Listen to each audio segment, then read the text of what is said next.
Un mort de plus donc chez les Gilets jaunes sur les ronds-points et un attentat à Strasbourg. On va en parler avec vous, Adrien Quatennens, mais j'aimerais d'abord qu'on revoie une séquence ensemble. C'est suffisamment rare pour qu'on en parle ce matin. Hier, à l'Assemblée nationale, Jean-Luc Mélenchon et les Insoumis ont fait une standing ovation à Édouard Philippe. C'est la réponse du Premier ministre à l'examen de la motion de censure contre son gouvernement, reportée en raison de l'attentat à Strasbourg qui a convaincu les Insoumis.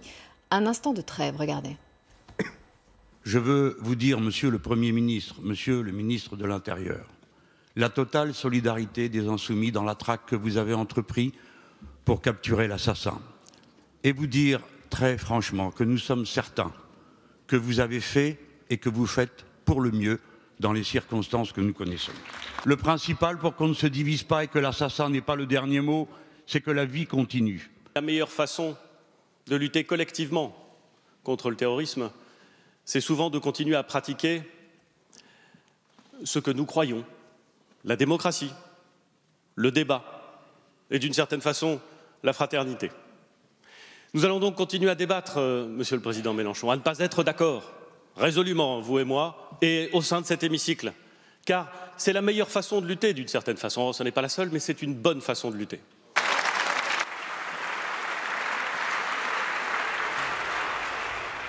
Un instant de trêve qui fait du bien à tout le monde, je pense. Alors après cet attentat à Strasbourg et après la mort d'un gilet jaune cette nuit, irez-vous jusqu'à ne pas appeler finalement à un acte 5 samedi ?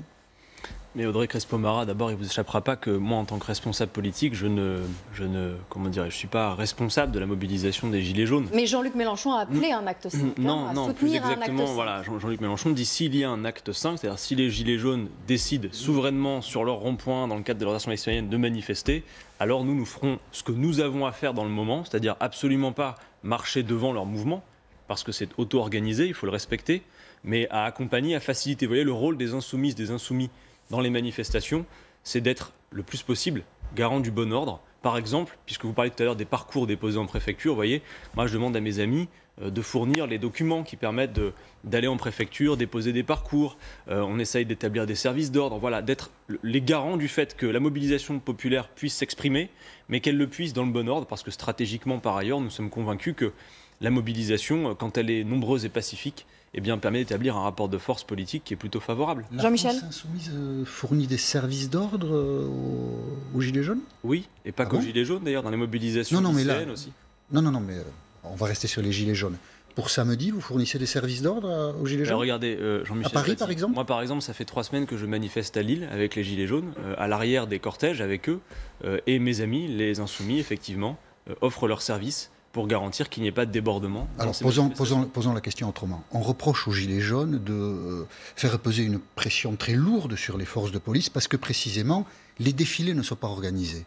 Il y aurait besoin de moins de policiers et de gendarmes pour sécuriser les manifestations. Pourquoi ne le font-ils pas ? Pourquoi ne les incitez-vous pas à les faire si vous avez avec eux des rapports de proximité ? Monsieur Paty, c'est justement ce que j'essaie de vous dire depuis tout à l'heure, c'est que nous essayons d'inciter à ce que cette mobilisation qui ne dépend pas de nous puisse trouver des voies d'expression qui permettent de garantir à la fois l'expression populaire, parce que la manifestation est un droit, le pouvoir est légitime, mais la mobilisation qu'il conteste est tout aussi légitime que lui. Mais oui, mais c'est un droit si on respecte les règles de la démocratie. J'en suis d'accord. Vous avez en face de vous... Jusqu'à présent, à Paris au moins, à Lille, je ne sais pas comment ça s'est passé. Très bien. À Bordeaux, samedi dernier, les règles ne sont pas respectées et les violences sont là.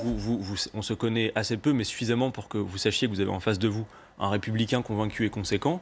Et je peux vous le dire, y compris les services de préfecture, savent que lorsque la mobilisation est organisée soit par les syndicats, soit par des mouvements politiques, comme c'est le cas de la France Insoumise, c'est plutôt la garantie du bon ordre. Maintenant, vous l'aviez dit tout à l'heure, très bien, je vous écoutais avant d'entrer sur le plateau, ce mouvement est auto-organisé.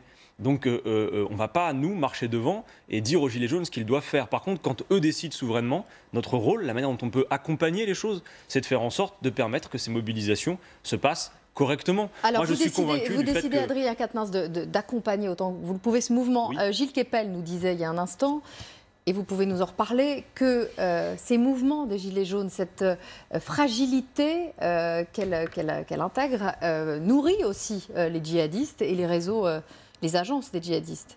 C'est un peu ce qui a été, ce à quoi qu'on a vu à l'Assemblée tout à l'heure, ces forces de résister, puisque la mouvance djihadiste s'est emparée sur ses réseaux web, etc., de tout ce qui se passe en France aujourd'hui, pour démontrer que la démocratie est une catastrophe, qu'elle n'existe pas, que le pays est pourri, que se créent aujourd'hui des failles dans lesquelles ils peuvent s'infiltrer. C'est ça qui passe en boucle sur les réseaux djihadistes. Et donc il peut y avoir un risque d'attentat au sein même des manifestations. Oui, ça je ne sais pas, mais en tout cas, c'est ce qui, par exemple, on voit une image, je l'ai mentionné tout à l'heure, de l'Arc de Triomphe avec un djihadiste devant. C'est un photomontage, si vous voulez. Ce risque-là, vous l'appréhendez comment, vous ?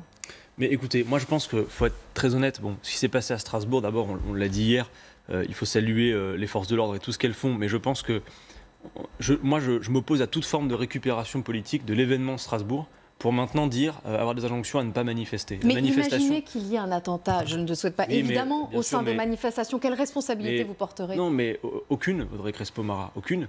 Mais la manifestation doit pouvoir se faire, elle est un droit, elle doit pouvoir s'organiser. Vous appelez à des manifestations pacifistes, sauf que jusque-là, elles n'ont pas été pacifistes. Vous le savez, ça. Donc, oui, et bien que faire d'autre que d'appeler des manifestations pacifiques ?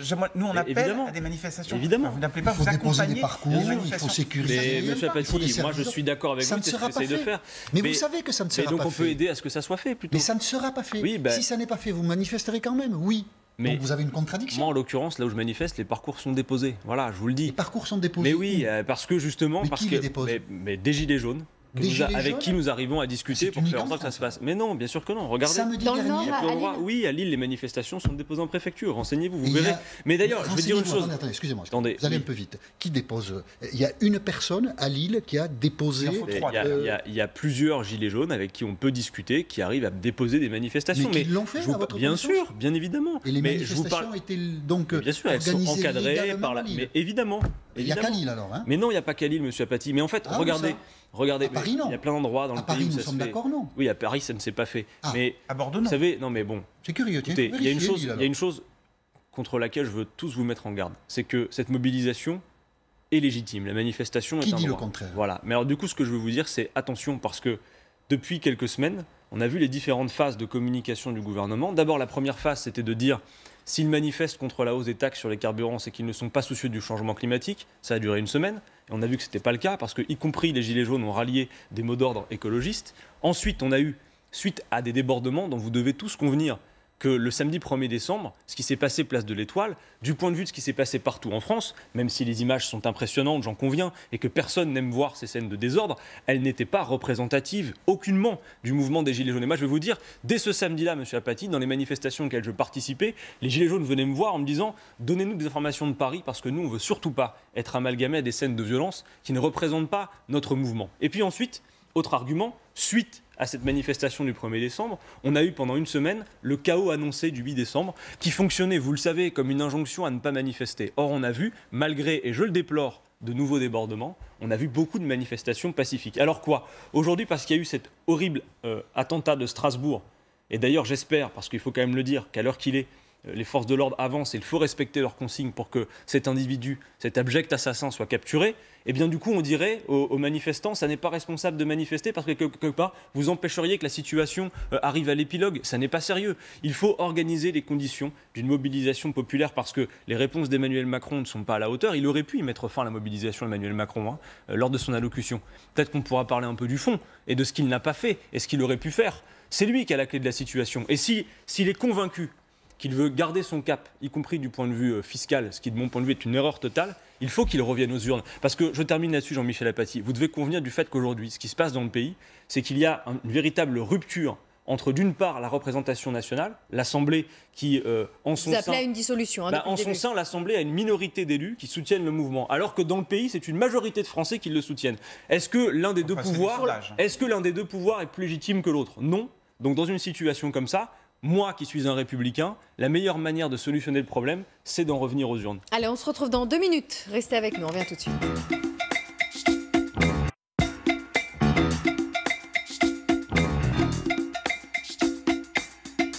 Suite de notre émission avec Jean-Michel Apathy, Gilles Kepel, Adrien Quatennens. À la une, ce matin, la mort d'un gilet jaune cette nuit à Avignon. Il était âgé de 23 ans. Il a été percuté par un camion sur un rond-point près d'une sortie d'autoroute. C'est le 6e décès depuis le début du mouvement. Alors certains gilets jaunes estiment qu'il est temps d'arrêter, en tout cas de bloquer les ronds-points et de manifester. C'est ce que pense l'une des figures, en tout cas des gilets jaunes, Jacqueline Moreau. C'est une raison supplémentaire, non pas pour arrêter le mouvement, mais pour arrêter le mouvement sous cette forme. Alors, il faut que certaines personnes comprennent en France actuellement que rester sur un rond-point, aujourd'hui, ça ne sert plus à rien et en plus, c'est dangereux. Pour samedi à Paris, moi, je n'ai jamais cautionné le fait d'aller à Paris. Et encore moins maintenant, on vient quand même de subir un drame. En plus, avec ce gilet jaune, ce jeune gilet jaune qui vient de perdre la vie, je pense que là, il est plus que temps de faire preuve de bon sens. Adrien Quatennens, même des figures des gilets jaunes sont plus modérées que vous, finalement. Vous savez, les figures des gilets jaunes, Audrey Crespo-Mara, quand on regarde ce que c'est les gilets jaunes, si on considère que c'est, pour une large partie, le peuple français, y compris dans toutes ses contradictions, on le voit quand on discute avec eux, ils ne sont pas toujours d'accord sur tout. Bon, moi, je vous le redis, mais je ne vais pas passer toute l'émission à dire ça, que je pense que nous avons les moyens d'organiser, j'appelle de mes voeux, des mobilisations pacifiques. Vous voyez, si moi j'étais en charge de mener cette mobilisation, j'appellerais pourquoi pas à une grande marche silencieuse, vous voyez, un truc qui soit bon enfant, on peut venir avec les gamins, les poussettes, quelque chose de populaire. Bon voilà, et je pense que c'est cette forme-là qu'on doit pouvoir trouver. Et je suis sûr d'ailleurs qu'il y a beaucoup de gilets jaunes qui, suite aux événements de Strasbourg, et quand même, il y a d'ailleurs un double appel, hommage et manifestation. Moi j'ai vu là dans les groupes de gilets jaunes, il y a des endroits où ils appellent à se rassembler, à faire des minutes de silence, y compris pour les gilets jaunes appellent à ça. Bon. Et puis surtout, le mouvement a payé un lourd tribut quand même, parce que là on parle effectivement des morts à Strasbourg, et c'est terrible, mais vous l'avez dit, en fait, il y a eu 6 morts déjà parmi les manifestants dans les gilets jaunes. Donc bon, c'est quand même significatif. Mais est-ce qu'il n'y a pas cette idée chez les gilets jaunes que les violences font aussi avancer les revendications? Mais c'est un problème. Parce que le gouvernement a lâché du lest après les violences. Évidemment, c'est-à-dire que s'il n'y avait pas eu pendant 15 jours la stratégie du pourrissement par Emmanuel Macron, on n'en serait pas là aujourd'hui. C'est-à-dire qu'à un moment donné, quand vous regardez le profil de celles et ceux qui ont été interpellés parmi les gens qui auraient cassé, notamment dans les mobilisations, vous n'avez pas les casseurs professionnels identifiés par la police pour l'essentiel, parce que ceux-là savent très bien se barrer au bon moment. Par contre, vous avez des gens qui ont basculé. Pourquoi? Parce que les gilets jaunes, qui sont-ils? Ce sont des gens qui, pour beaucoup, ont la sensation de ne plus rien avoir à perdre. Donc quand ils voient qu'on a un pouvoir qui est sourd en face d'eux, et que vraisemblablement on ne parle de leur mouvement que quand il y a des débordements et de la violence. Mais vous légitimez ce passage à la violence de gens désespérés? Non, je ne le légitime pas, monsieur. Par contre, comprenez. Je l'explique. On pourrait le croire. Je l'observe, mais non, mais peut-être parce que ça vous arrange politiquement, mais ça n'est pas le cas. Ça n'est pas le cas, Jean-Michel Apathy. Moi, je vous dis ça, mais enfin, je l'observe comme vous. Que voyez-vous d'autre? Sinon, comment expliquez-vous que des gens qui viennent d'abord avec l'intention de manifester pacifiquement finissent, y compris en voyant une petite minorité de casseurs, par basculer dans la violence? Vous savez, chacun est responsable. Je suis d'accord, Jean-Michel Apathy. Mais vous savez, les injonctions. Bien le gouvernement est-il responsable de la violence? D'après vous. Les injonctions au calme, hors sol et sans réponse politique n'amèneront pas d'effet. Alors maintenant, je voudrais qu'on parle un tout petit peu de politique, si c'est possible. Je pense qu'Emmanuel Macron a loupé le coche lors de son allocution. Il y avait plusieurs choses à faire, puisque le fil rouge de toutes les revendications des Gilets jaunes, c'est le 2 poids 2 mesures et l'injustice fiscale. Or, en la matière, il n'a strictement rien annoncé. N'est-il pas temps que les riches soient solidaires, de rétablir l'impôt de solidarité sur la fortune, qui a consisté à redistribuer 1 million d'euros par tête de pipe aux 100 Français les plus riches? N'est-il pas temps de s'interroger sur la gabegie financière du CICE, qui nous coûte à toutes et tous 20 milliards d'euros par an pour créer très peu d'emplois? C'est 160 000 euros de dépenses publiques par emploi créé ou maintenu. Si on est tous soucieux, et on va devoir l'être, par-delà nos désaccords politiques, du changement climatique, cet argent devrait être investi massivement dans la relance de l'activité et la planification écologique. Je prends juste 2 exemples de choses qu'Emmanuel Macron pourrait faire. On dit qu'il y a un ras-le-bol fiscal. Moi, j'observe de l'intérieur de ce mouvement qu'il y a d'abord avant tout un ras-le-bol de l'injustice fiscale. Aujourd'hui, en France, il y a un système à 5 tranches d'impôts qui fait que tout l'effort pèse sur les contribuables les plus modestes et que plus vous gagnez, moins il y a de progressivité. Nous proposons par exemple un système à 14 tranches qui permettrait de lisser l'effort entre tous, où tout le monde paierait. Appliquer votre politique. Mais à partir du moment, c'est pas ça la sortie de crise. Qu'elle soit celle de la France insoumise ou d'autres, peu importe, les Gilets jaunes le réclament. Ont-ils raison ou ont-ils tort? Je pense qu'ils ont raison. Et dernière chose, la TVA. Il y avait un geste fort à faire. Vous savez que la TVA, c'est l'impôt le plus injuste. Vous le savez, que vous soyez très riche ou que vous ayez des revenus modestes, vous payez le même impôt. C'est injuste. On pourrait imaginer un système où, pour les produits de première nécessité, la TVA diminuerait, et pour les produits de luxe, on renouerait avec ce système à 33%. Et les deux s'équilibrent pour les caisses de l'État. Vous avez dit que les Gilets jaunes avaient un soutien populaire. Nous le déduisons tous des sondages qui existent. Nous sommes d'accord. Pas que des sondages, Jean-Michel Apathy. Regardez sur le périph', regardez le nombre de voitures qui mettent le gilet jaune sur le pare-brise. Quelquefois, on met les gilets jaunes pour pouvoir passer les barrages. Notamment, nous le déduisons tous, notamment des sondages. On ne va pas jouer. Un sondage intéressant est paru ce matin. IFOP, le Front National gagne 7 points dans des intentions de vote, une configuration d'élection européenne. La France insoumise en perd 5. Est-ce que ça vous alerte sur l'état de l'opinion publique qui peut-être se tourne davantage vers le Front National que vers la France insoumise à l'occasion de ce conflit? Évidemment que, comme vous, je l'espère. Comment vous l'analysez? Ça m'alerte. Moi, je l'analyse parce qu'il y a un moment de colère populaire qui est présent dans notre pays, mais qui est présent partout en Europe. Quand vous regardez la situation en Europe, le retour de l'extrême droite dans certains pays, au Parlement allemand, en Autriche, en Pologne, en Hongrie, on voit bien que cette colère va exploser. Nous, notre rôle... Elle ne va pas vers vous. Eh bien, c'est tout notre problème, effectivement. Qu'est-ce qui vous manque? Écoutez, nous, on a de l'huile de coude, on va continuer à essayer d'argumenter et de convaincre, parce que ce volcan va exploser, j'en suis sûr.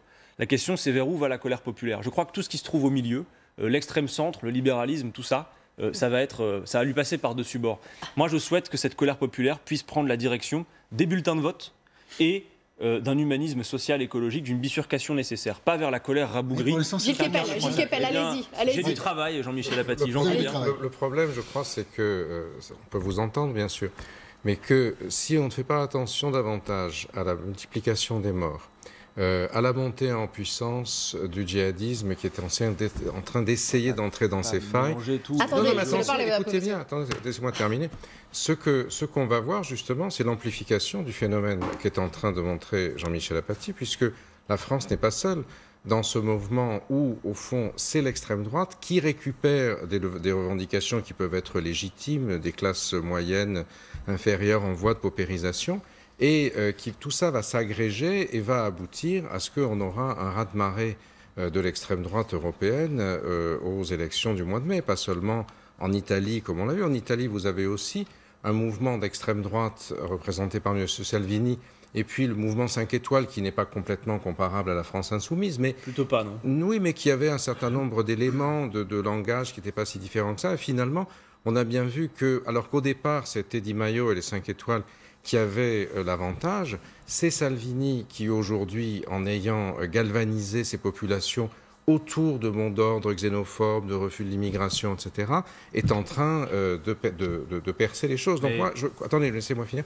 On vous a beaucoup entendu, c'était très bien ce que vous disiez, mais c'est par des autres aussi. Je crois que c'est un élément très important quand on veut être un mouvement politique responsable, comme vous l'êtes.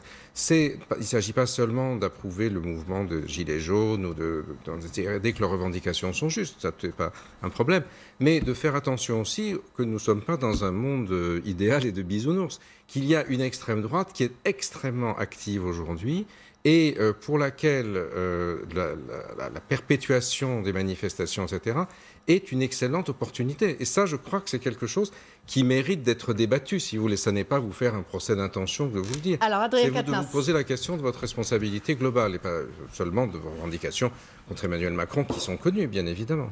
Mais vous savez, moi, je ne suis pas commentateur, donc la situation, je l'observe comme vous, mais moi, mon rôle, c'est d'agir pour faire en sorte que cette colère s'exprime, je vais le dire, du bon côté. C'est-à-dire que... Mais c'est bien la question que je vous pose, Mais justement. bien évidemment, mais c'est un travail énorme. Déjà, le premier travail que nous avons à faire, c'est de faire en sorte que cette colère, et ce n'est pas le cas aujourd'hui, prenne le chemin des urnes. C'est-à-dire que, beaucoup le cas des Gilets jaunes d'ailleurs, c'est qu'on a une abstention considérable. Et on le voit de scrutin en scrutin, un peuple qui fait la grève civique. Et pour nous, l'abstention, elle a une signification, elle a une signification politique. Mais cette désespérance populaire, vous ne la portiez pas vraiment, vous ne les incitez pas. Ils ne votaient pas plus pour vous. C'est peut-être paradoxal, mais Audrey Crespo-Mara, sans faire aucune récupération politique, parce que j'admets que maintenant, tout ce qu'un politique touche dans le mouvement des Gilets jaunes, après, c'est appelé de la récupération. Mais s'il n'y a pas d'issue politique, quelle solution y a-t-il à la situation? Moi, je vous dis une chose.